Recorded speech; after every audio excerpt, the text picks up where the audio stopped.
बाल अपराध से आप क्या समझते हैं? What do you understand by delinquency है का लघु उत्तरीय प्रश्न है।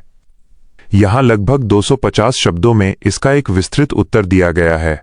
बाल अपराध, जुवेनाइल डेलिंक्वेंसी का अर्थ एवं परिभाषा। बाल अपराध से तात्पर्य किसी बच्चे या किशोर, आमतौर पर 18 वर्ष से कम आयु द्वारा किए गए किसी ऐसे समाज विरोधी, नियम विरुद्ध या गैर कानूनी कार्य से है जिसे यदि कोई वयस्क व्यक्ति करे तो उसे कानून की दृष्टि में अपराध माना जाएगा। सरल शब्दों में, जब कोई नाबालिग व्यक्ति चोरी, मारपीट, सार्वजनिक संपत्ति को नुकसान पहुंचाने या नशीले पदार्थों के सेवन जैसी गतिविधियों में संलिप्त होता है तो उसे बाल अपराध कहा जाता है। बाल अपराध के प्रमुख कारण। बाल अपराध कोई जन्मजात प्रवृत्ति नहीं है, बल्कि यह बालक के परिवेश और परिस्थितियों का परिणाम होता है। इसके मुख्य कारण निम्नलिखित हैं। पारिवारिक कारण। टूटे हुए परिवार, माता पिता के बीच लगातार कलह, अनुशासन की कमी और बच्चों पर माता पिता का ध्यान न होना इसके प्रमुख कारण हैं। सामाजिक एवं आर्थिक कारण। अत्यधिक गरीबी, बुनियादी जरूरतों का पूरा न होना, मलिन बस्तियों का दूषित वातावरण और बुरी संगति, पीयर प्रेशर बच्चों को गलत रास्ते पर ले जाती है। शैक्षिक कारण। विद्यालय में अरुचिकर वातावरण, शिक्षकों का अत्यधिक कठोर व्यवहार या पढ़ाई में लगातार असफलता भी बच्चों को स्कूल से भागने और अपराध की ओर मुड़ने के लिए प्रेरित कर सकती है। मनोवैज्ञानिक कारण। मानसिक तनाव, कुंठा, निराशा या बचपन में हुआ किसी प्रकार का शोषण बच्चों को समाज के प्रति विद्रोही बना देता है। सुधार एवं निष्कर्ष। चूंकि बच्चों का मानसिक और भावनात्मक विकास पूरी तरह से परिपक्व नहीं होता, इसलिए कानूनी व्यवस्था उन्हें अपराधी की बजाय बाल अपराधी मानती है। किशोर न्याय प्रणाली का मुख्य उद्देश्य इन बच्चों को जेल में डालकर कठोर सजा देना नहीं है, बल्कि बाल सुधार गृहों, रिफॉर्म होम्स और मनोवैज्ञानिक परामर्श, काउंसलिंग के माध्यम से उनके व्यवहार में सुधार लाना है। समाज और शिक्षकों का यह दायित्व है कि वे ऐसे बच्चों को सहानुभूति, उचित शिक्षा और सही मार्गदर्शन प्रदान करें ताकि वे मुख्यधारा में लौट सकें। चामस्की के मनोभाषिक सिद्धांत का संक्षिप्त वर्णन कीजिए। यहां लगभग 250 शब्दों में इसका उत्तर दिया गया है। नोआम चॉम्स्की का मनोभाषिक सिद्धांत, साइकोलिंग्विस्टिक थ्योरी ऑफ चॉम्स्की। प्रसिद्ध अमेरिकी भाषाविद नोआम चॉम्स्की का सिद्धांत भाषा विकास के क्षेत्र में सबसे क्रांतिकारी विचारों में से एक है। चॉम्स्की के सिद्धांत का मुख्य आधार यह है कि बच्चों में भाषा सीखने की जन्मजात क्षमता, इनेट एबिलिटी होती है। उनका स्पष्ट मानना था कि भाषा केवल अनुकरण, इमिटेशन या बाहरी प्रभाव से नहीं सीखी जाती, बल्कि मानव मस्तिष्क जैविक रूप से भाषा सीखने के लिए प्राकृतिक रूप से तैयार होता है। सिद्धांत के मुख्य संप्रत्यय, की कॉन्सेप्ट्स। 1. भाषा अर्जन यंत्र, लैंग्वेज एक्विजिशन डिवाइस लड़।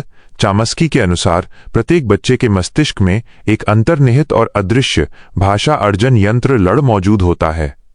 जब बच्चा अपने वातावरण में भाषा सुनता है तो यह यंत्र सक्रिय हो जाता है और बच्चे को उस भाषा के जटिल नियमों को तेजी से समझने और ग्रहण करने में मदद करता है। 2. सार्वभौमिक व्याकरण, यूनिवर्सल ग्रामर। चॉम्स्की का तर्क है कि दुनिया की सभी मानव भाषाओं के कुछ मूल व्याकरणिक नियम समान होते हैं। बच्चे इस सार्वभौमिक व्याकरण की अवचेतन समझ के साथ जन्म लेते हैं। वे स्वाभाविक रूप से संज्ञा, क्रिया और वाक्यों की संरचना के बीच संबंध स्थापित कर लेते हैं। 3. भाषाई सृजनात्मकता। बच्चे केवल उन्हीं वाक्यों को नहीं दोहराते जो वे सुनते हैं। वे लड़ की मदद से व्याकरण के नियमों को समझकर ऐसे नए और अनगिनत वाक्य भी बना लेते हैं जो उन्होंने पहले कभी नहीं सुने हों। निष्कर्षतः चॉम्स्की का मनोभाषिक सिद्धांत इस बात पर जोर देता है कि भाषा विकास एक जैविक और प्राकृतिक प्रक्रिया है। शिक्षा शास्त्र में इस सिद्धांत की समझ शिक्षकों को यह जानने में मदद करती है कि बच्चों का भाषाई विकास स्वतः होता है और उन्हें केवल एक समृद्ध भाषाई वातावरण प्रदान करने की आवश्यकता होती है। बाल विकास से आप क्या समझते हैं? विकास की विभिन्न अवस्थाओं में होने वाले विकासात्मक कृत्यों का संक्षेप में वर्णन कीजिए। What do you mean? बाल विकास का अर्थ, मीनिंग ऑफ चाइल्ड डेवलपमेंट। बाल विकास मनोविज्ञान की वो महत्वपूर्ण शाखा है जिसके अंतर्गत बालक के गर्भाधान, कंसेप्शन से लेकर किशोरावस्था, एडोलेसेंस या परिपक्वता तक होने वाले सभी शारीरिक, मानसिक, संवेगात्मक, सामाजिक और नैतिक परिवर्तनों का वैज्ञानिक अध्ययन किया जाता है। यह एक निरंतर चलने वाली प्रक्रिया है। इसमें केवल आकार या वजन का बढ़ना, मात्रात्मक वृद्धि ही शामिल नहीं है, बल्कि कार्यक्षमता, व्यवहार और बौद्धिक स्तर में होने वाला गुणात्मक क्वालिटेटिव सुधार भी शामिल होता है। विकासात्मक कृत्य डेवलपमेंटल टास्क्स। विकासात्मक कृत्य की अवधारणा प्रसिद्ध मनोवैज्ञानिक रॉबर्ट हैविंगहर्स्ट ने दी थी। उनके अनुसार विकासात्मक कृत्य वे कार्य या कौशल हैं जो समाज द्वारा व्यक्ति के जीवन की एक निश्चित अवस्था में अपेक्षित होते हैं। इन कार्यों को सफलतापूर्वक पूरा करने से व्यक्ति को खुशी मिलती है और वह अगले चरण के कार्यों को आसानी से सीख पाता है, जबकि असफल होने पर उसे निराशा होती है। विकास की विभिन्न अवस्थाओं के विकासात्मक कृत्य। 1. शैशवावस्था इन्फेंसी, जन्म से 5/6 वर्ष तक। शारीरिक नियंत्रण, चलना, उठना, बैठना और ठोस भोजन खाना सीखना। भाषाई विकास, बोलना सीखना और अपनी आवश्यकताओं को अभिव्यक्त करना। स्वच्छता कौशल, मल मूत्र त्याग, टॉयलेट ट्रेनिंग पर नियंत्रण करना सीखना। सामाजिक संवेगात्मक विकास, माता पिता, भाई बहनों और आसपास के लोगों के साथ भावनात्मक संबंध बनाना। 2. बाल्यावस्था चाइल्डहुड 6 से 12 वर्ष तक। खेल कौशल, सामान्य खेलों के लिए आवश्यक शारीरिक कौशल, कूदना, दौड़ना आदि सीखना।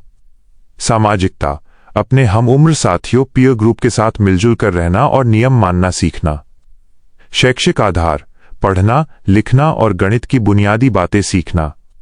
नैतिक विकास, सही और गलत की पहचान करना तथा अपनी अंतरात्मा कॉन्शियंस का विकास करना। 3. किशोरावस्था एडोलेसेंस 12 से 18 वर्ष तक।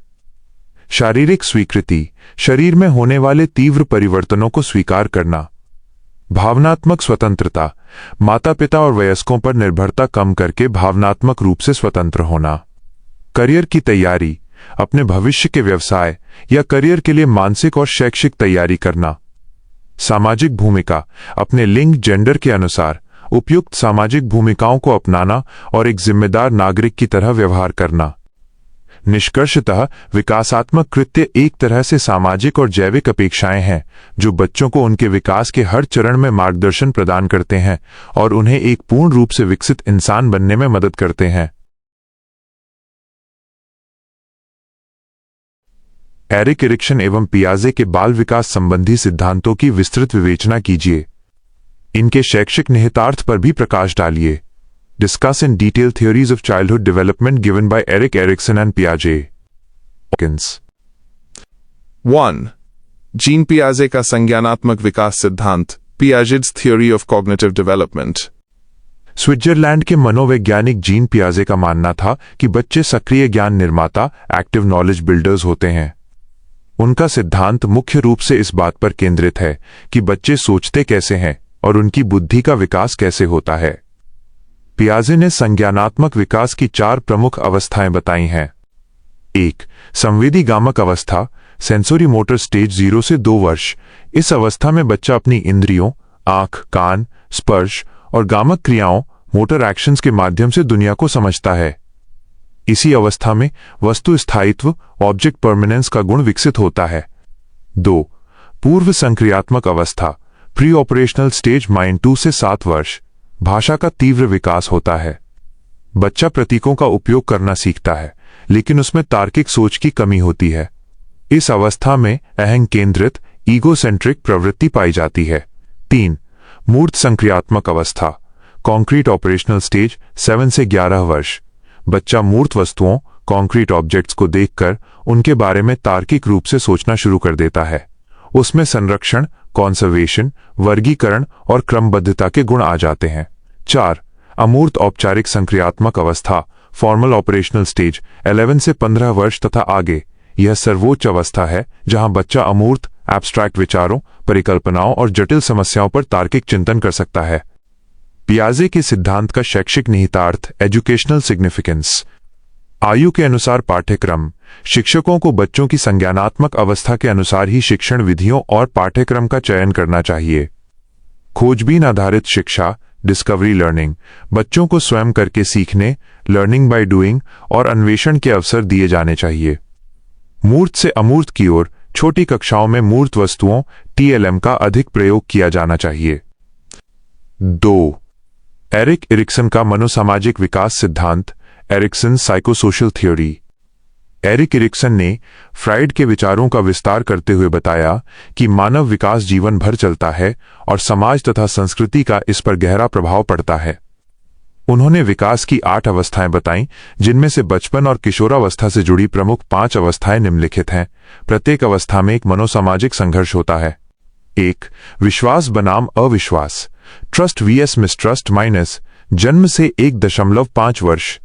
यदि बच्चे को माता पिता से पर्याप्त प्यार और देखभाल मिलती है तो उसमें दुनिया के प्रति विश्वास पैदा होता है, अन्यथा अविश्वास पनपता है। 2. स्वायत्तता बनाम शर्म व संदेह, ऑटोनॉमी वीएस शेम और डाउट। 1.5 से 3 वर्ष। बच्चा अपने काम खुद करने जैसे कपड़े पहनना की कोशिश करता है। सफलता से स्वायत्तता आती है और कठोर दंड या रोक टोक से उसमें शर्म और संदेह भर जाता है। 3.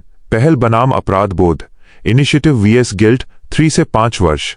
बच्चा नई चीजों की खोज और खेल में पहल करता है। यदि उसे हतोत्साहित किया जाए तो उसमें अपराध बोध की भावना आ जाती है। 4.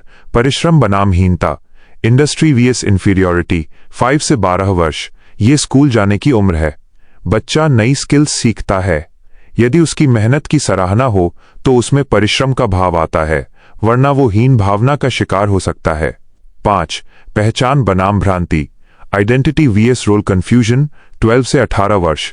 किशोर ये जानने का प्रयास करते हैं कि वे कौन हैं, आइडेंटिटी क्राइसिस। सफल होने पर वे अपनी पहचान बना लेते हैं, अन्यथा वे अपनी भूमिका को लेकर भ्रमित कंफ्यूज्ड रहते हैं। इरिक्सन के सिद्धांत का शैक्षिक निहितार्थ, एजुकेशनल सिग्निफिकेंस। सकारात्मक वातावरण, शिक्षक को ऐसा वातावरण बनाना चाहिए जहां बच्चा बिना डरे नई चीजों की पहल कर सके। प्रशंसा और प्रोत्साहन, प्राथमिक स्तर पर बच्चों के छोटे छोटे प्रयासों की सराहना करनी चाहिए ताकि उनमें परिश्रम का भाव जगे और हीन भावना न आए। किशोरों का मार्गदर्शन, किशोरावस्था में शिक्षकों और माता पिता को मित्रवत व्यवहार करना चाहिए ताकि वे अपनी सही पहचान खोज सकें और भटकाव से बच सकें। निष्कर्ष, पियाजे का सिद्धांत जहां बच्चों के बौद्धिक विकास की दिशा तय करता है, वहीं इरिक्सन का सिद्धांत उनके सामाजिक और भावनात्मक विकास को समझने में मदद करता है। एक सफल शिक्षक बनने के लिए इन दोनों का ज्ञान होना परम आवश्यक है। बालक की समाजीकरण प्रक्रिया में परिवार, विद्यालय एवं समुदाय की भूमिका स्पष्ट कीजिए। Specify the role of family, school and community in the socialisation process of the child. समाजीकरण, सोशलाइजेशन का अर्थ। समाजीकरण वो निरंतर चलने वाली प्रक्रिया है जिसके द्वारा एक बच्चा अपने समाज की संस्कृति, रीति रिवाजों, मान्यताओं, मूल्यों और सामाजिक व्यवहार को सीखता है। इसी प्रक्रिया के माध्यम से एक जैविक प्राणी, बायोलॉजिकल बीइंग, एक सामाजिक प्राणी, सोशल बीइंग में परिवर्तित होता है। इस प्रक्रिया में मुख्य रूप से 3 अभिकरणों, एजेंसीज की सबसे महत्वपूर्ण भूमिका होती है। 1. परिवार की भूमिका, रोल ऑफ फैमिली। परिवार बच्चे की प्रथम पाठशाला, फर्स्ट स्कूल होता है और माता पिता उसके पहले शिक्षक होते हैं। बुनियादी संस्कारों का विकास, बच्चा सबसे पहले अपने परिवार से ही प्रेम, सहानुभूति, त्याग और सहयोग जैसे नैतिक मूल्य सीखता है। भाषा और संवाद, बच्चा अपनी मातृभाषा और बात करने का तरीका सबसे पहले अपने परिवार के सदस्यों का अनुकरण करके ही सीखता है। भावनात्मक सुरक्षा, परिवार बच्चे को एक सुरक्षित वातावरण देता है जिससे उसका आत्मविश्वास बढ़ता है और वो समाज के अन्य लोगों से जुड़ने के लिए तैयार होता है। 2. विद्यालय की भूमिका, रोल ऑफ स्कूल। परिवार के बाद विद्यालय बच्चे के समाजीकरण का सबसे महत्वपूर्ण औपचारिक साधन, फॉर्मल एजेंसी है। नियम और अनुशासन, विद्यालय में बच्चा समय का पालन करना, नियमों के अनुसार चलना और अनुशासन में रहना सीखता है। विविधता का सम्मान, विद्यालय में विभिन्न जातियों, धर्मों और आर्थिक पृष्ठभूमि के बच्चे एक साथ पढ़ते हैं, जिससे बच्चे में समानता, सहनशीलता और दूसरों के विचारों का सम्मान करने की भावना विकसित होती है। सहयोग और नेतृत्व, खेल के मैदान और कक्षा की गतिविधियों में भाग लेने से बच्चों में टीम भावना, टीम स्पिरिट और नेतृत्व, लीडरशिप के गुण आते हैं। 3.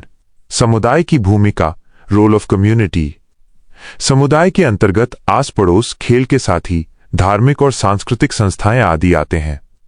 सामाजिक उत्तरदायित्व, समुदाय बच्चे को उसके सामाजिक अधिकारों और कर्तव्यों का बोध कराता है। परंपराओं का हस्तांतरण, त्योहारों, मेलों और सामुदायिक कार्यक्रमों में भाग लेने से बच्चा अपनी संस्कृति और सामाजिक मान्यताओं को गहराई से समझता है और उन्हें अपनाता है। व्यापक दृष्टिकोण। समुदाय बच्चे को परिवार और स्कूल के सीमित दायरे से बाहर निकालकर दुनिया की वास्तविकता से परिचित कराता है।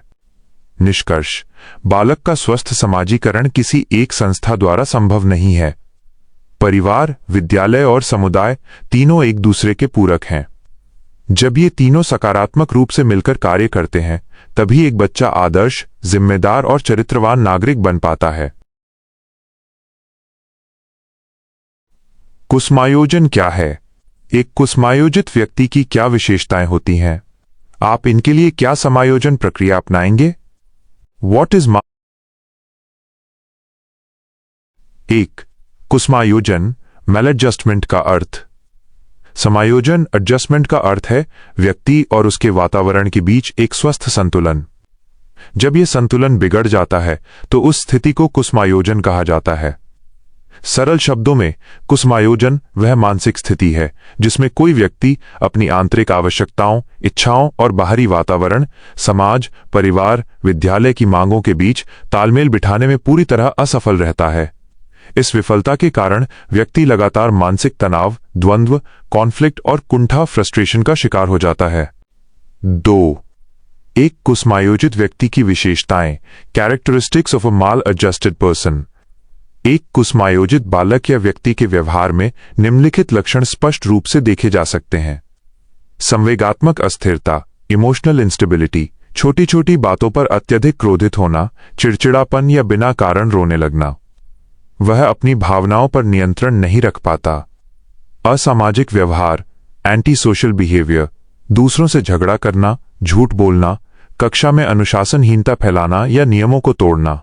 पलायनवादी प्रवृत्ति, एस्केपिज्म, कठिन परिस्थितियों या जिम्मेदारियों से भागना, वास्तविकता को स्वीकार न करना और दिन में सपने देखना, डे ड्रीमिंग।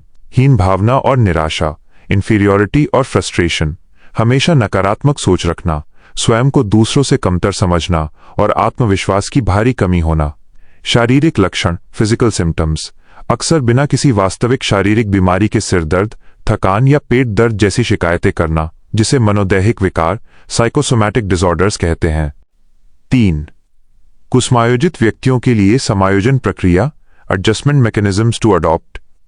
एक शिक्षक या अभिभावक के रूप में ऐसे व्यक्तियों को मुख्यधारा में लाने के लिए निम्नलिखित उपाय, प्रक्रियाएं अपनाने चाहिए। सहानुभूतिपूर्ण व्यवहार, सिंपैथेटिक एटीट्यूड। ऐसे बच्चों को कठोर दंड देने या डांटने के बजाय उनके साथ अत्यंत प्रेम, सहानुभूति और धैर्य के साथ व्यवहार करना चाहिए। मूल कारणों की खोज, आइडेंटिफाइंग द रूट कॉज। शिक्षक को यह पता लगाना चाहिए कि कुसुमायोजन का कारण क्या है। क्या वो घर का कलह है, आर्थिक समस्या है या पढ़ाई का अत्यधिक दबाव है? कारण जानकर ही सही उपाय किया जा सकता है। उचित निर्देशन एवं परामर्श, गाइडेंस एंड काउंसलिंग। यदि समस्या गंभीर है तो विद्यालय के काउंसलर या किसी मनोवैज्ञानिक की मदद लेनी चाहिए ताकि वे अपनी दबी हुई भावनाओं को व्यक्त कर सकें। रचनात्मक कार्यों में संलग्न करना, कंस्ट्रक्टिव एंगेजमेंट। ऐसे बच्चों की अतिरिक्त ऊर्जा को सही दिशा देने के लिए उन्हें खेलकूद, चित्रकला, संगीत या उनकी रुचि के अन्य रचनात्मक कार्यों में लगाना चाहिए। स्वस्थ वातावरण का निर्माण, क्रिएटिंग अ हेल्थी एनवायरनमेंट।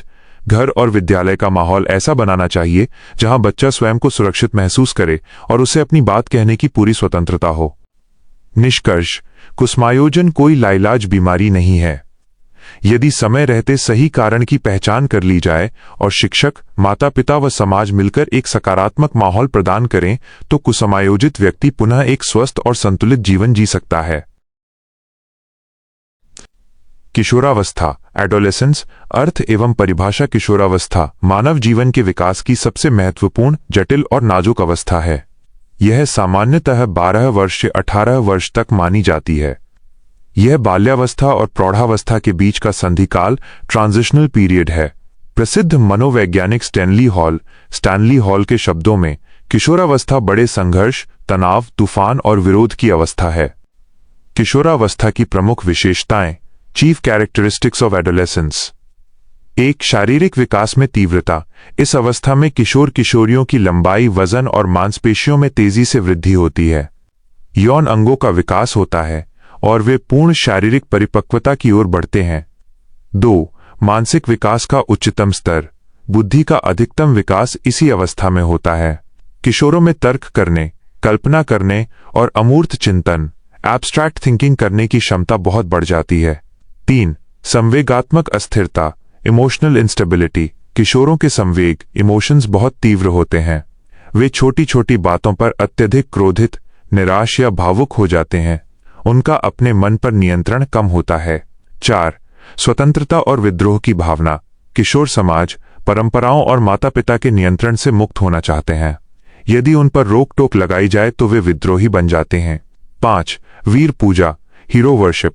इस अवस्था में किशोर किसी आदर्श व्यक्ति, अभिनेता, महापुरुष, नेता या खिलाड़ी को अपना रोल मॉडल मानकर उनके जैसा व्यवहार करने का प्रयास करते हैं। किशोरावस्था की प्रमुख समस्याएं, प्रॉब्लम्स ऑफ एडोलेसेंस। 1. समायोजन की समस्या, प्रॉब्लम ऑफ एडजस्टमेंट। अचानक हो रहे शारीरिक और मानसिक बदलावों के कारण वे स्वयं को न तो बच्चा मानते हैं और न ही बड़े उन्हें पूरी तरह वयस्क मानते हैं। इससे वे परिवार और समाज के साथ तालमेल बिठाने में संघर्ष करते हैं। 2. भविष्य और करियर की चिंता, आगे क्या पढ़ना है और कौन सा व्यवसाय चुनना है, इसे लेकर किशोर हमेशा मानसिक तनाव और असमंजस में रहते हैं। 3.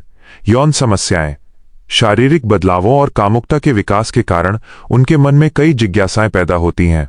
सही जानकारी न मिलने पर वे भटक सकते हैं। 4. गलत संगति और नशा, दोस्तों के दबाव, पीयर प्रेशर या मानसिक तनाव को कम करने के लिए अक्सर किशोर धूम्रपान, शराब या अपराध, बाल अपराध की ओर आकर्षित हो जाते हैं। इन समस्याओं को हल करने में अध्यापक की भूमिका, रोल ऑफ टीचर।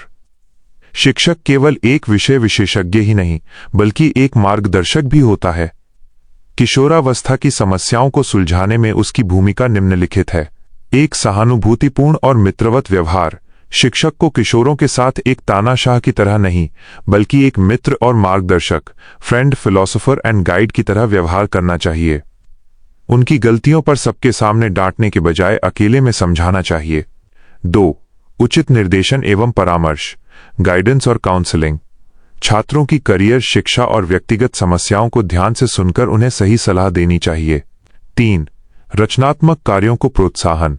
किशोरों में अपार ऊर्जा होती है। शिक्षक को इस ऊर्जा को सही दिशा देने के लिए उन्हें खेलकूद, कला, वाद विवाद और एनसीसी जैसी सहगामी गतिविधियों में व्यस्त रखना चाहिए। 4. यौन शिक्षा का प्रबंध। विद्यालय में उचित यौन शिक्षा दी जानी चाहिए ताकि बच्चों को बदलावों की वैज्ञानिक जानकारी मिले और उनकी भ्रांतियां दूर हों। 5. सकारात्मक वातावरण। कक्षा का माहौल प्रजातांत्रिक होना चाहिए जहां किशोर बिना किसी डर के अपने विचार और शंकाएं शिक्षक के सामने रख सकें। निष्कर्ष, किशोरावस्था एक दोराहा है। यदि इस उम्र में बच्चों की ऊर्जा को सही दिशा मिल जाए तो वे समाज के लिए एक बेहतरीन संपत्ति बन सकते हैं। इसमें एक अध्यापक की भूमिका एक कुशल कुम्हार जैसी होती है जो इस नाजुक मिट्टी को सही आकार देकर उनके उज्जवल भविष्य का निर्माण करता है। भारतीय किशोरों की आवश्यकताओं तथा समस्याओं का वर्णन कीजिए। Discuss the needs and problems of Indian adolescents. प्रस्तावना, इंट्रोडक्शन। किशोरावस्था, एडोलेसेंस जीवन का वो संधिकाल है जहां एक बालक वयस्कता की ओर कदम रखता है। मनोवैज्ञानिक स्टेनली हॉल ने इसे तनाव, तूफान और संघर्ष की अवस्था कहा है। भारतीय परिप्रेक्ष्य में ये अवस्था और भी जटिल हो जाती है क्योंकि यहाँ पारंपरिक मूल्यों, संयुक्त पारिवारिक ढांचों और आधुनिक वैश्विक संस्कृति के बीच एक गहरा द्वंद्व देखने को मिलता है। भारतीय किशोरों की प्रमुख आवश्यकताएं, नीड्स ऑफ इंडियन एडोलेसेंट्स। एक स्वस्थ और संतुलित विकास के लिए किशोरों की निम्नलिखित आवश्यकताएं पूरी होना अत्यंत आवश्यक है। 1. शारीरिक आवश्यकताएं, फिजिकल नीड्स। इस उम्र में शारीरिक विकास अपनी चरम सीमा पर होता है, इसलिए उन्हें उत्तम पोषण, संतुलित आहार और खेलकूद के पर्याप्त अवसरों की आवश्यकता होती है। शारीरिक बदलावों को वैज्ञानिक ढंग से समझने के लिए उचित यौन शिक्षा, सेक्स एजुकेशन की भी सख्त जरूरत होती है, जिस पर भारतीय समाज में आज भी संकोच किया जाता है। 2. संवेगात्मक आवश्यकताएं, इमोशनल नीड्स। किशोरों को भावनात्मक सुरक्षा, प्रेम और सहानुभूति की अत्यधिक आवश्यकता होती है। वे चाहते हैं कि समाज और परिवार में उनके विचारों को सुना जाए और उनका सम्मान किया जाए। 3. स्वाधीनता की आवश्यकता, नीड फॉर इंडिपेंडेंस। वे माता पिता के पूर्ण नियंत्रण से बाहर निकलकर अपने निर्णय स्वयं लेना चाहते हैं। वे आत्मनिर्भर बनना चाहते हैं। 4. सामाजिक आवश्यकताएं, सोशल नीड्स। अपने हमउम्र दोस्तों, पीयर ग्रुप के बीच स्वीकार्यता प्राप्त करना, और समाज में एक जिम्मेदार व्यक्ति के रूप में अपनी पहचान बनाना उनकी बड़ी जरूरत है। 5. व्यावसायिक आवश्यकताएं, वोकेशनल नीड्स। भविष्य के लिए सही करियर का चुनाव करने हेतु उचित मार्गदर्शन, करियर काउंसलिंग और कौशल विकास भारतीय किशोरों की सर्वोच्च प्राथमिकताओं में से एक है। भारतीय किशोरों की प्रमुख समस्याएं, problems of Indian adolescents. Bharatiya Samaj की विशिष्ट आर्थिक, शैक्षिक और सांस्कृतिक पृष्ठभूमि के कारण यहां के किशोरों को कई गंभीर चुनौतियों का सामना करना पड़ता है। 1. शैक्षिक दबाव और तनाव, एकेडमिक प्रेशर। भारत की शिक्षा प्रणाली अत्यधिक प्रतिस्पर्धी है। अच्छे अंक लाने, बेहतरीन संस्थानों में प्रवेश पाने और माता पिता की उच्च अपेक्षाओं को पूरा करने का भारी दबाव अक्सर किशोरों को अवसाद, डिप्रेशन और मानसिक तनाव की ओर धकेल देता है। 2. पीढ़ी का अंतर, जेनरेशन गैप। भारतीय परिवार प्रायः पारंपरिक सोच वाले होते हैं, जबकि आज का किशोर आधुनिक विचार रखता है। कपड़ों, करियर और जीवन शैली को लेकर माता पिता की रोक टोक और किशोरों की स्वतंत्रता की चाह के बीच अक्सर तीखा टकराव होता है। 3. भविष्य और बेरोजगारी की चिंता, करियर एंग्जाइटी। सीमित रोजगार अवसरों के कारण भविष्य में सफल होने की चिंता भारतीय किशोरों को लगातार सताती है। 4. पहचान का संकट और पाश्चात्य प्रभाव, आइडेंटिटी क्राइसिस। इंटरनेट और सोशल मीडिया के कारण किशोर पश्चिमी संस्कृति से अत्यधिक प्रभावित हैं। वे अपनी पारंपरिक भारतीय जड़ों और आधुनिक जीवन शैली के बीच संतुलन बिठाने में संघर्ष करते हैं। 5. भटकाव और लत, सब्सटेंस अब्यूज और एडिक्शन। तनाव को कम करने या दोस्तों के दबाव, पीयर प्रेशर में कई किशोर नशीले पदार्थों, धूम्रपान या शराब का शिकार हो जाते हैं। इसके अतिरिक्त वर्तमान में स्मार्टफोन और सोशल मीडिया की लत उनके समय और मानसिक स्वास्थ्य को नष्ट करने वाली एक बड़ी समस्या बन गई है। निष्कर्ष, कंक्लूजन। भारतीय किशोर असीम ऊर्जा और संभावनाओं से भरे हुए हैं। उनकी समस्याओं का समाधान केवल अनुशासन या दंड से नहीं किया जा सकता। इसके लिए माता पिता और शिक्षकों को एक मित्र, दार्शनिक और मार्गदर्शक, फ्रेंड, फिलोसोफर एंड गाइड की भूमिका निभानी होगी। एक ऐसा सकारात्मक और सहयोगी वातावरण तैयार करना समय की मांग है, जहां वे बिना किसी भय के अपनी शंकाओं का समाधान पा सकें। वृद्धि और विकास को परिभाषित कीजिए। वृद्धि और विकास के सिद्धांत क्या हैं? विवेचना कीजिए। Define growth and development. What are the principles of growth and development? 1. वृद्धि, ग्रोथ की परिभाषा। वृद्धि का सामान्य अर्थ शरीर और उसके अंगों के आकार, भार, लंबाई और चौड़ाई में होने वाली वृद्धि से है। वृद्धि एक मात्रात्मक क्वांटिटेटिव प्रक्रिया है जिसे आसानी से मापा और तौला जा सकता है, जैसे ऊंचाई का इंच में बढ़ना या वजन का किलो में बढ़ना। यह प्रक्रिया जीवन भर नहीं चलती। एक निश्चित आयु, किशोरावस्था के अंत या परिपक्वता तक पहुंचने के बाद शारीरिक वृद्धि रुक जाती है। मनोवैज्ञानिक फ्रैंक के अनुसार शरीर के किसी विशेष पक्ष में जो परिवर्तन होता है उसे वृद्धि कहते हैं। 2. विकास, डेवलपमेंट की परिभाषा। विकास एक अत्यंत व्यापक अवधारणा है जिसके अंतर्गत मनुष्य में होने वाले वे सभी परिवर्तन आते हैं जो गर्भाधान, कंसेप्शन से लेकर मृत्यु तक निरंतर चलते रहते हैं। विकास केवल शारीरिक नहीं होता, बल्कि इसमें मानसिक, सामाजिक, संवेगात्मक, इमोशनल और नैतिक परिवर्तन भी शामिल होते हैं। ये गुणात्मक, क्वालिटेटिव और मात्रात्मक दोनों होता है। विकास के कारण व्यक्ति की कार्यक्षमता, व्यवहार और कार्यकुशलता में सुधार आता है। मनोवैज्ञानिक हरलॉक के अनुसार विकास केवल अभिवृद्धि तक सीमित नहीं है, बल्कि ये परिपक्वता की दिशा में होने वाले परिवर्तनों का प्रगतिशील क्रम है। वृद्धि और विकास के प्रमुख सिद्धांत, principles of growth and development. यद्यपि हर बच्चे का विकास उसकी अपनी गति से होता है, फिर भी कुछ सार्वभौमिक सिद्धांत हैं जो मानव विकास की प्रक्रिया को नियंत्रित करते हैं। 1. निरंतरता का सिद्धांत, प्रिंसिपल ऑफ कॉन्टिन्यूटी। विकास एक कभी न रुकने वाली प्रक्रिया है। यह मां के गर्भ से शुरू होकर मृत्यु पर्यंत चलती रहती है। हालांकि विकास की गति हमेशा एक समान नहीं होती, जैसे शैशवावस्था में तेज और बाल्यावस्था में थोड़ी धीमी, लेकिन यह प्रक्रिया कभी पूरी तरह से नहीं रुकती। 2. विकास की दिशा का सिद्धांत, प्रिंसिपल ऑफ डेवलपमेंट डायरेक्शन। बालक का विकास एक निश्चित दिशा में होता है। इसके 2 मुख्य रूप हैं। मस्तकाधोमुखी, सेफलोकॉर्डल सीक्वेंस, विकास सिर से पैर की ओर होता है। बच्चा पहले सिर पर नियंत्रण करता है, फिर धड़ पर और अंत में पैरों पर चलना सीखता है। समीप दूरस्थ, प्रॉक्सिमोडिस्टल सीक्वेंस, विकास शरीर के केंद्र रीढ़ की हड्डी से बाहर की ओर हाथों और उंगलियों की ओर होता है। 3. व्यक्तिगत भिन्नताओं का सिद्धांत, प्रिंसिपल ऑफ इंडिविजुअल डिफरेंसेस। संसार के कोई भी दो बालक पूरी तरह एक जैसे नहीं होते, जुड़वा बच्चे भी नहीं।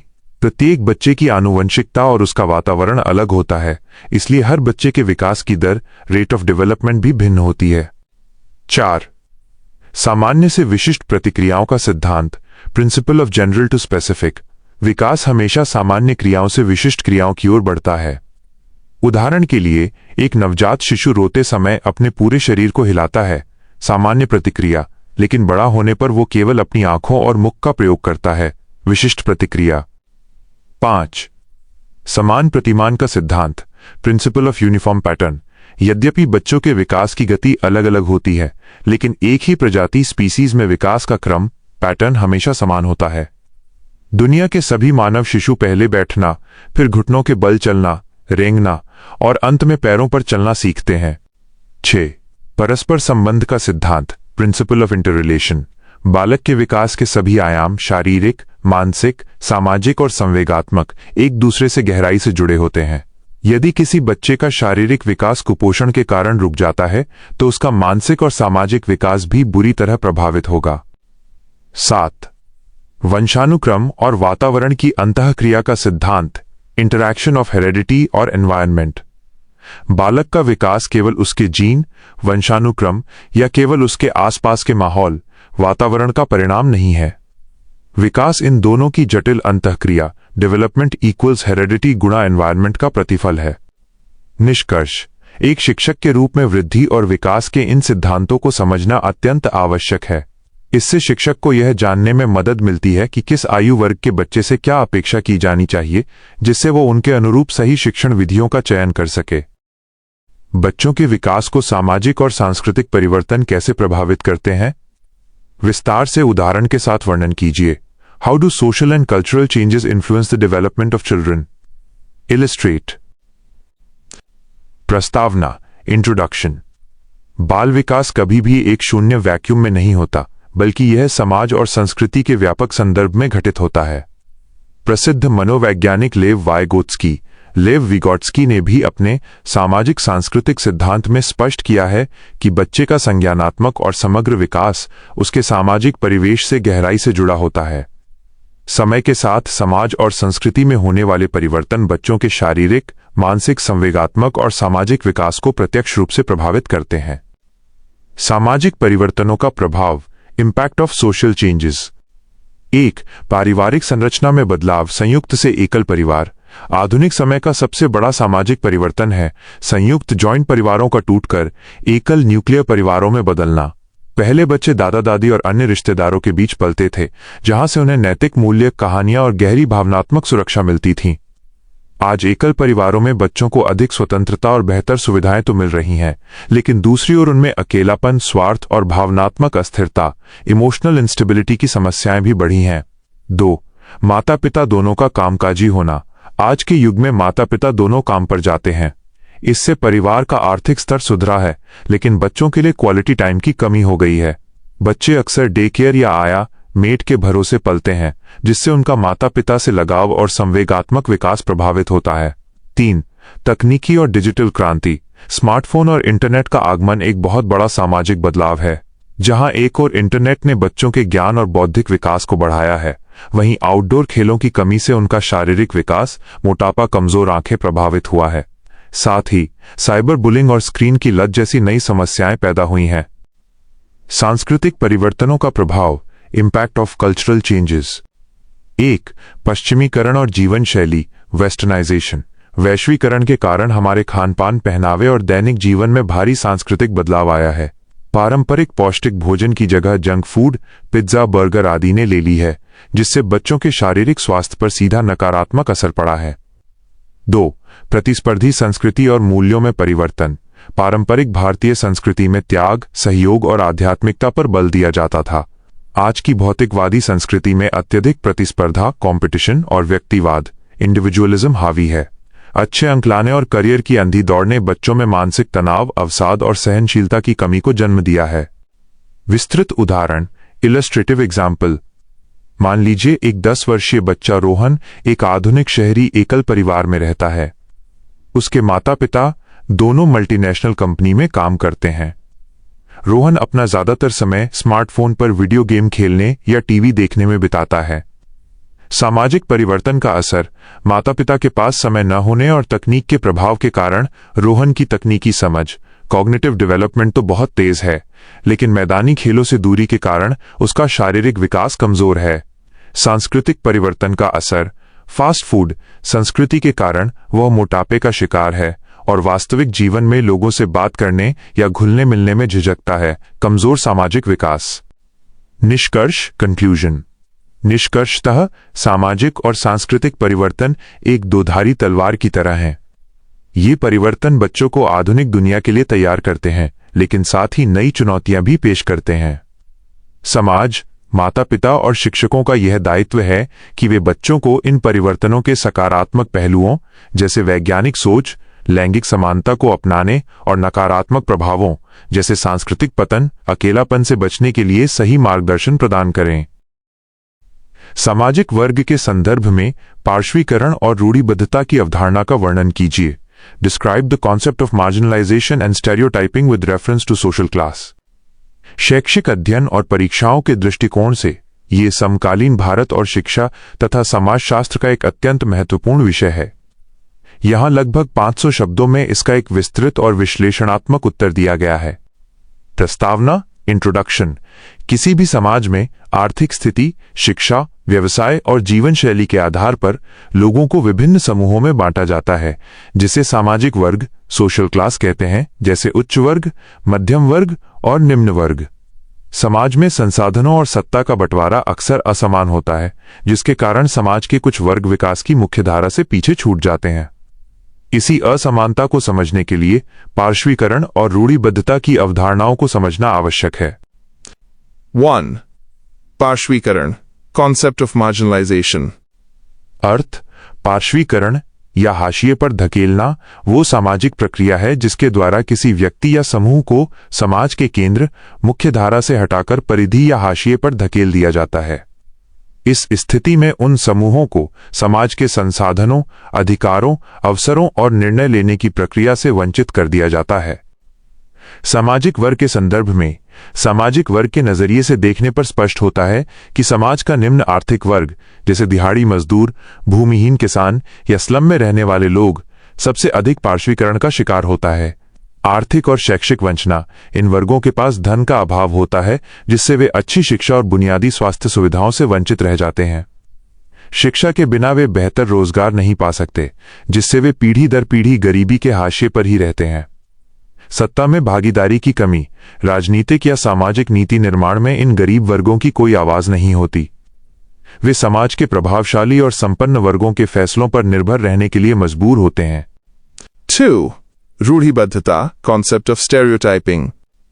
अर्थ, रूढ़िबद्धता से तात्पर्य किसी विशिष्ट समूह या वर्ग के लोगों के बारे में पहले से ही एक निश्चित, कठोर और अक्सर नकारात्मक धारणा बना लेने से है, बिना इस बात की परवाह किए कि उस समूह के सभी व्यक्ति एक जैसे नहीं होते। यह एक प्रकार का मानसिक पूर्वाग्रह, प्रेजुडिस है।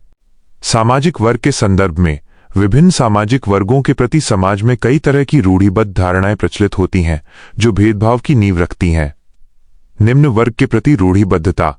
अक्सर समाज के संपन्न लोग निम्न आर्थिक वर्ग के लोगों के बारे में यह धारणा बना लेते हैं कि गरीब लोग आलसी होते हैं, वे साफ सफाई से नहीं रहते या उनमें बुद्धि कम होती है।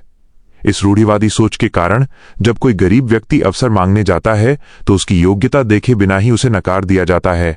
उच्च वर्ग के प्रति रूढ़िबद्धता। इसी प्रकार उच्च वर्ग के लिए भी समाज में रूढ़िबद्ध धारणा हो सकती है कि सभी अमीर लोग लालची, क्रूर और स्वार्थी होते हैं। पार्श्वीकरण और रूढ़िबद्धता के बीच संबंध, इंटर रिलेशनशिप। ये दोनों अवधारणाएं एक दूसरे को जन्म देती हैं और बढ़ावा देती हैं। जब किसी सामाजिक वर्ग, विशेषकर निम्न वर्ग के प्रति नकारात्मक और रूढ़िबद्ध सोच हावी हो जाती है, तो समाज उन्हें अपने से अलग थलग करने लगता है, जिससे उनका पार्श्वीकरण होता है। चूंकि वे लोग हाशिए पर रहकर विकास नहीं कर पाते, इसलिए समाज के प्रभावशाली लोगों की ये रूढ़िवादी धारणा और भी मजबूत होती जाती है कि ये लोग हमेशा ऐसे ही रहेंगे। निष्कर्ष, कंक्लूजन। निष्कर्षतः पार्श्वीकरण और रूढ़िबद्धता दोनों ही समाज में असमानता और वर्ग संघर्ष को बढ़ाते हैं। एक समावेशी समाज और शिक्षा प्रणाली की यह जिम्मेदारी है कि वो इन रूढ़िवादी धारणाओं को तोड़ें। शिक्षकों को चाहिए कि वे कक्षा में बच्चों की आर्थिक पृष्ठभूमि के आधार पर भेदभाव न करें, बल्कि सभी को समानता, सम्मान और आगे बढ़ने के समान अवसर, इंक्लूसिव एजुकेशन प्रदान करें। समकालीन मुद्दों के संबंध में जनता की धारणा को आकार देने में मीडिया की क्या भूमिका है? विवेचना कीजिए। What is the role of media in molding the perception of masses with regard to contemporary issues? Discuss. प्रस्तावना, इंट्रोडक्शन। मीडिया, जिसमें प्रिंट मीडिया, अखबार, पत्रिकाएं, इलेक्ट्रॉनिक मीडिया, टीवी, रेडियो और आधुनिक social media, internet, Twitter, Facebook आदि शामिल हैं, को लोकतंत्र का चौथा स्तंभ कहा जाता है। वर्तमान युग सूचना का युग है। आज के समय में समाज में जो कुछ भी घटित हो रहा है, उसकी जानकारी हमें मुख्य रूप से मीडिया के माध्यम से ही मिलती है। मीडिया केवल सूचनाओं का वाहक नहीं है, बल्कि ये जनता के सोचने के तरीके और उनकी विचारधारा, परसेप्शन को दिशा देने वाला सबसे शक्तिशाली साधन है। जनता की धारणा को आकार देने में मीडिया की भूमिका समकालीन मुद्दों जैसे राजनीति, अर्थव्यवस्था, पर्यावरण, शिक्षा नीति या सामाजिक अपराध पर जनमत तैयार करने में मीडिया की भूमिका को निम्नलिखित बिंदुओं के माध्यम से समझा जा सकता है। 1. सूचना का प्रसार और जागरूकता, इंफॉर्मेशन और अवेयरनेस। मीडिया का सबसे प्राथमिक कार्य जनता को देश विदेश की समकालीन घटनाओं से अवगत कराना है। किसी भी नए कानून, सरकारी योजना या राष्ट्रीय अंतर्राष्ट्रीय संकट जैसे कोई महामारी या युद्ध के समय मीडिया ही वह साधन है जो आम जनता तक तथ्य पहुंचाकर उन्हें जागरूक करता है। 2. जनमत का निर्माण, formation of public opinion. Media केवल तथ्य ही नहीं परोसता, बल्कि टीवी डिबेट्स, संपादकीय एडिटोरियल्स और लेखों के माध्यम से उन तथ्यों का विश्लेषण भी करता है। जब किसी एक मुद्दे पर बार बार चर्चा की जाती है, तो जनता उसी दृष्टिकोण से सोचना शुरू कर देती है। इस प्रकार मीडिया किसी भी मुद्दे पर सकारात्मक या नकारात्मक जनमत तैयार करने में सक्षम होता है। 3. Agenda setting, agenda setting. Media यह तय करता है कि जनता को किस विषय पर सोचना है। समाज में हजारों घटनाएं घटती हैं, लेकिन मीडिया जिन खबरों को ब्रेकिंग न्यूज या फ्रंट पेज पर जगह देता है, वही मुद्दे जनता के लिए सबसे महत्वपूर्ण बन जाते हैं। इसे मीडिया की एजेंडा सेटिंग की शक्ति कहा जाता है। 4. सरकार और जनता के बीच की कड़ी, bridge between government and public. Media एक दोतरफा संचार माध्यम है। यह जहां एक ओर सरकार की नीतियों और कार्यों को जनता तक पहुंचाता है, वहीं दूसरी ओर जनता की समस्याओं, शिकायतों और विरोध प्रदर्शनों को सरकार तक पहुंचाकर उसे जवाबदेह बनाता है। 5. सामाजिक बुराइयों के खिलाफ आवाज, वॉइस अगेंस्ट सोशल इविल्स। भ्रष्टाचार, महिला उत्पीड़न, बाल श्रम या जातिगत भेदभाव जैसे समकालीन सामाजिक मुद्दों पर मीडिया वॉचडॉग की भूमिका निभाता है। कई बार मीडिया द्वारा उठाए गए मुद्दों के कारण ही बड़े बड़े जन आंदोलन खड़े होते हैं और सरकारों को कानून बदलने पड़ते हैं। मीडिया के नकारात्मक पहलू और चुनौतियां।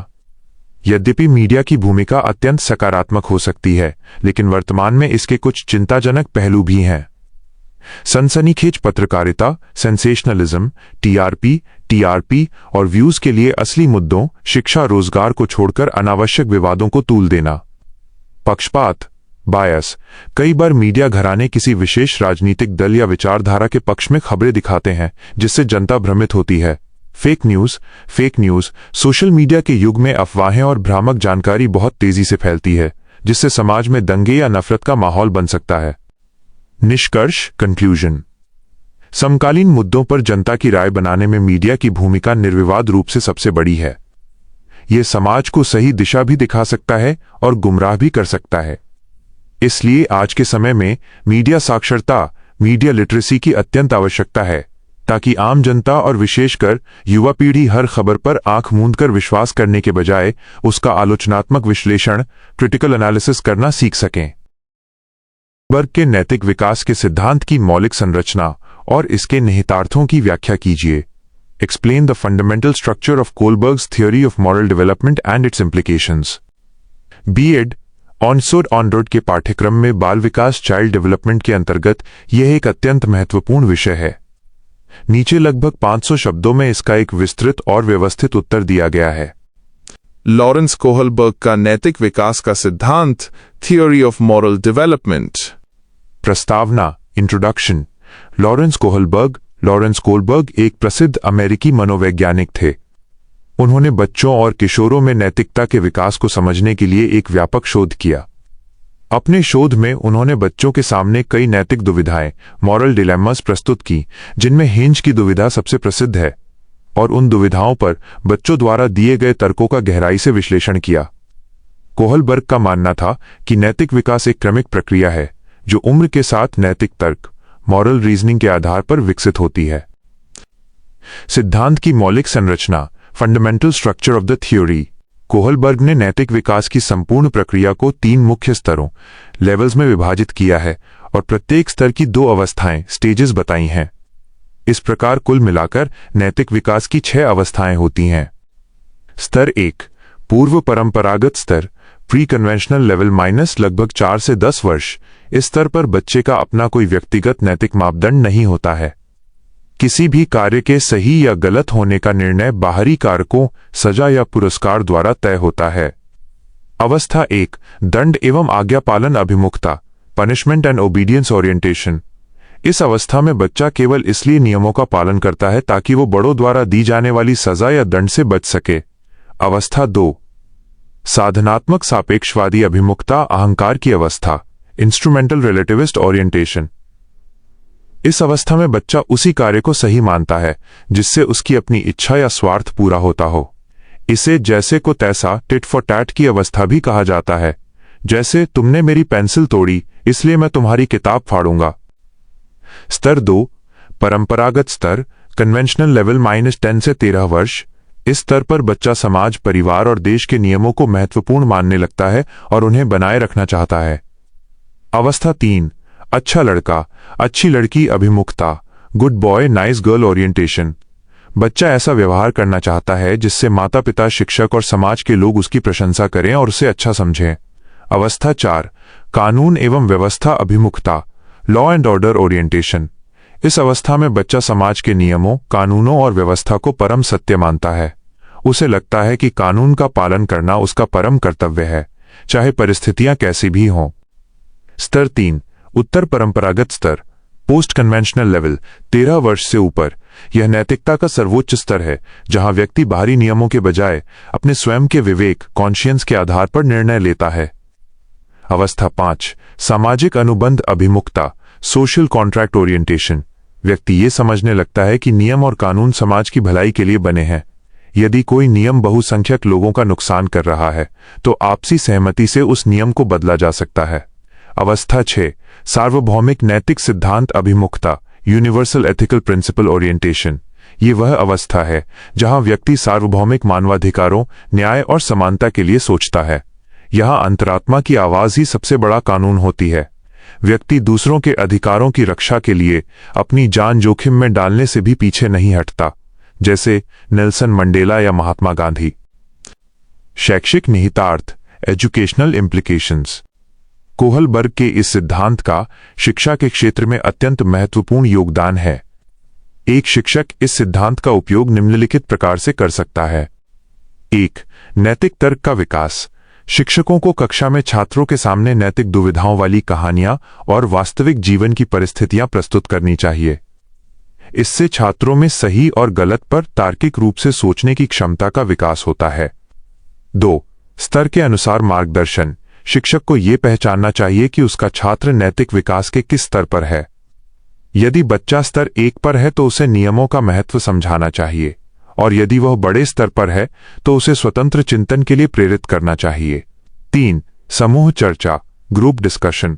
बच्चों को उनके साथियों, पीयर ग्रुप के साथ नैतिक मुद्दों पर चर्चा और बहस करने के अवसर प्रदान करने चाहिए। जब बच्चे दूसरों के विचार सुनते हैं तो उनका नैतिक दृष्टिकोण व्यापक होता है। 4, प्रजातांत्रिक कक्षा का माहौल। कक्षा का वातावरण ऐसा होना चाहिए जहां सभी छात्रों को अपनी बात कहने का अधिकार हो। कक्षा के नियम बनाने में बच्चों को भी शामिल करना चाहिए ताकि वे जिम्मेदारी का अनुभव कर सकें। निष्कर्ष: कोहलबर्ग का सिद्धांत शिक्षकों और अभिभावकों को ये समझने के लिए एक मजबूत आधार प्रदान करता है कि बच्चों में चारित्रिक और नैतिक गुणों का निर्माण कैसे किया जाए।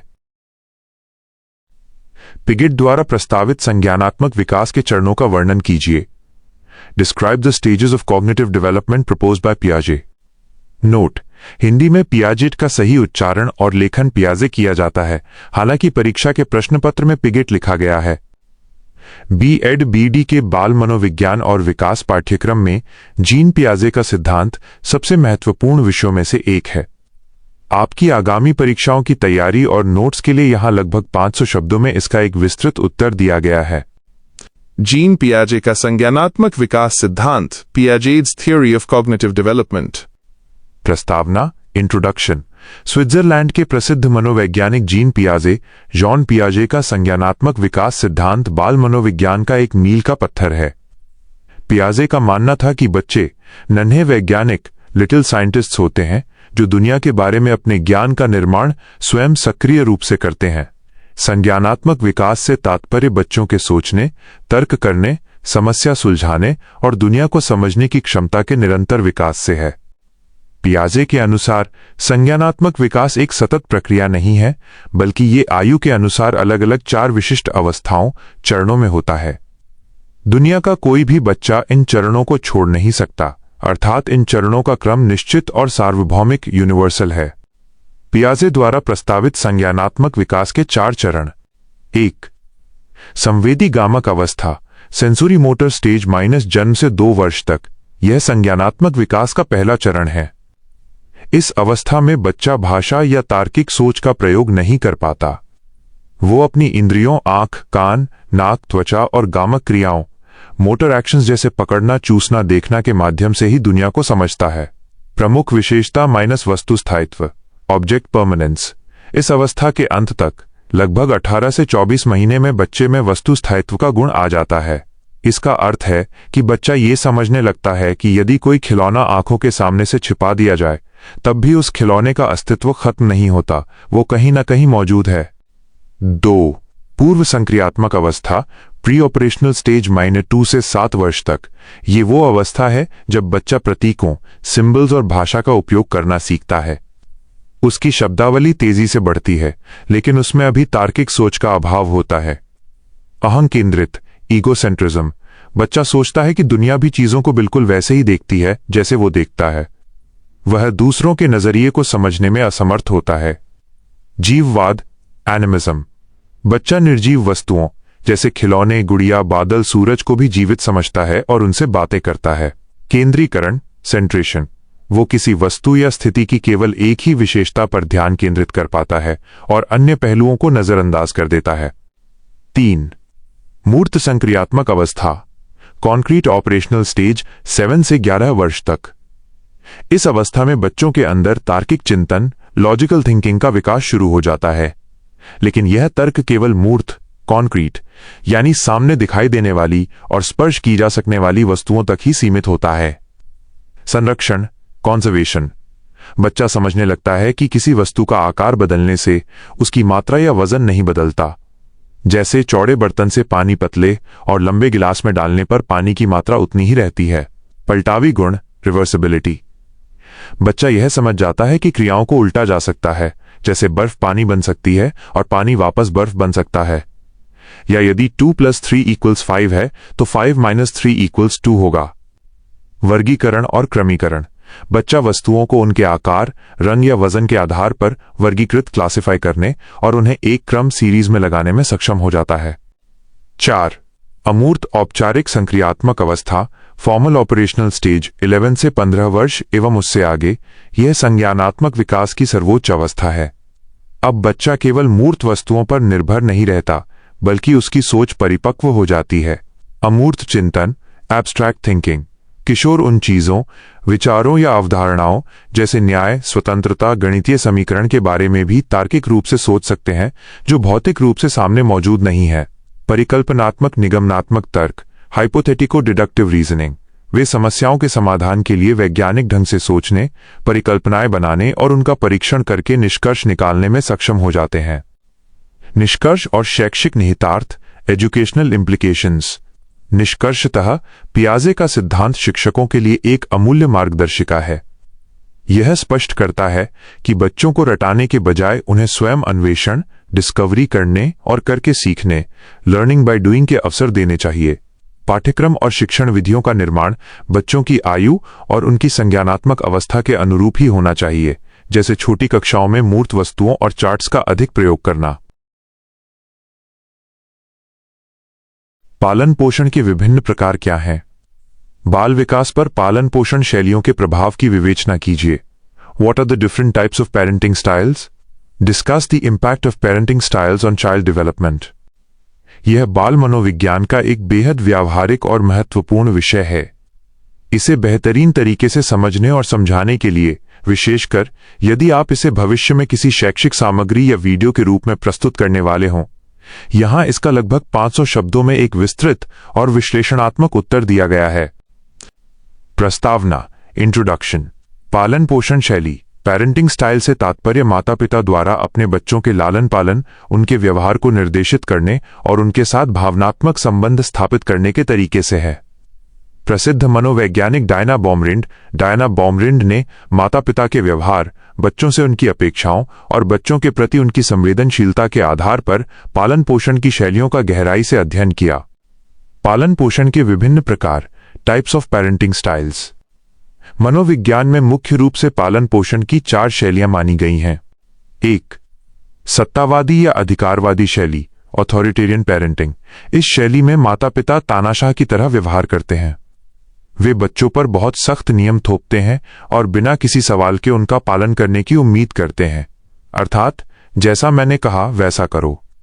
विशेषताएं, यहां नियंत्रण और अपेक्षाएं बहुत अधिक होती हैं, लेकिन बच्चों के प्रति प्रेम, संवेदनशीलता और संवाद, कम्युनिकेशन बहुत कम होता है। बच्चों को अपनी बात कहने का मौका नहीं मिलता। 2. आधिकारिक या प्रजातांत्रिक शैली, ऑथोरिटेटिव पेरेंटिंग। इसे पालन पोषण की सर्वश्रेष्ठ और सबसे संतुलित शैली माना जाता है। इसमें माता पिता बच्चों के लिए नियम तो बनाते हैं, लेकिन उन्हें लागू करने में लचीलापन और समझदारी दिखाते हैं। विशेषताएं, यहां अपेक्षाएं भी उच्च होती हैं और बच्चों के प्रति संवेदनशीलता व प्रेम भी अधिक होता है। माता पिता बच्चों की बातें सुनते हैं, उनके तर्कों का सम्मान करते हैं और उन्हें गलतियों से सीखने का अवसर देते हैं। 3. अनुज्ञात्मक या छूट देने वाली शैली, परमिसिव पेरेंटिंग। इस शैली में माता पिता बच्चों के माता पिता कम और दोस्त ज्यादा होते हैं। वे बच्चों पर कोई नियम या अनुशासन नहीं थोपते और उन्हें पूरी आजादी देते हैं। विशेषताएं, इसमें प्रेम और संवेदनशीलता तो बहुत अधिक होती है, लेकिन नियंत्रण और अपेक्षाएं शून्य होती हैं। बच्चा जो चाहे वो कर सकता है, उसे शायद ही कभी डांट या सजा मिलती है। 4. उपेक्षापूर्ण या लापरवाह शैली, अनइन्वॉल्व्ड एंड नेग्लेक्टफुल पेरेंटिंग। इस शैली में माता पिता अपने बच्चों के जीवन में बिल्कुल भी शामिल नहीं होते हैं। वे केवल बच्चों की बुनियादी भौतिक जरूरतें जैसे खाना कपड़ा पूरी कर देते हैं, लेकिन भावनात्मक रूप से उनसे कटे रहते हैं। विशेषताएं, इसमें न तो कोई नियम या नियंत्रण होता है और न ही बच्चों के प्रति कोई प्यार या संवेदनशीलता। माता पिता अपने ही जीवन या तनाव में इतने व्यस्त होते हैं कि बच्चों के लिए उनके पास समय नहीं होता। बाल विकास पर पालन पोषण शैलियों का प्रभाव, इम्पैक्ट ऑन चाइल्ड डेवलपमेंट। माता पिता की शैली का बच्चे के संज्ञानात्मक, सामाजिक और संवेगात्मक विकास पर सीधा प्रभाव पड़ता है। सत्तावादी ऑथोरिटेरियन का प्रभाव, ऐसे माता पिता के बच्चे प्रायः आज्ञाकारी तो होते हैं, लेकिन उनमें आत्मविश्वास की भारी कमी होती है। वे समाज में घुलने मिलने में झिझकते हैं, पुअर सोशल स्किल्स, और अक्सर अंदर ही अंदर विद्रोही या अवसादग्रस्त, डिप्रेस्ड हो जाते हैं। आधिकारिक ऑथोरिटेटिव का प्रभाव, इस प्रजातांत्रिक माहौल में पले बड़े बच्चे सबसे अधिक खुशहाल, आत्मविश्वासी और जिम्मेदार होते हैं। उनका शैक्षिक प्रदर्शन बेहतरीन होता है और वे जीवन की चुनौतियों का डटकर सामना करना सीखते हैं। उनका संवेगात्मक विकास बहुत स्थिर होता है। अनुज्ञात्मक, परमिसिव का प्रभाव, अत्यधिक छूट के कारण ये बच्चे अनुशासनहीन और जिद्दी हो जाते हैं। उनमें आत्मनियंत्रण, सेल्फ डिसिप्लिन की कमी होती है। वे नियमों को मानना पसंद नहीं करते और अक्सर स्कूल या समाज में समायोजित होने में संघर्ष करते हैं। उपेक्षापूर्ण अनइन्वॉल्व्ड का प्रभाव। इन बच्चों का विकास सबसे अधिक नकारात्मक रूप से प्रभावित होता है। प्यार और मार्गदर्शन की कमी के कारण वे खुद को अकेला महसूस करते हैं। ऐसे बच्चों में हीन भावना बहुत अधिक होती है और उनके बाल अपराध, जुवेनाइल डिलिंक्वेंसी या नशीले पदार्थों की ओर मुड़ने की संभावना सबसे ज्यादा होती है। निष्कर्ष, कंक्लूजन, स्पष्ट है कि परिवार ही बच्चे की प्रथम पाठशाला है। एक बच्चे के सर्वांगीण विकास के लिए न तो अत्यधिक कठोरता सही है और न ही अत्यधिक छूट। आधिकारिक प्रजातांत्रिक पालन पोषण शैली बच्चे को एक स्वतंत्र, विचारशील और जिम्मेदार नागरिक बनाने के लिए सबसे उपयुक्त और मनोवैज्ञानिक रूप से प्रमाणित मार्ग है।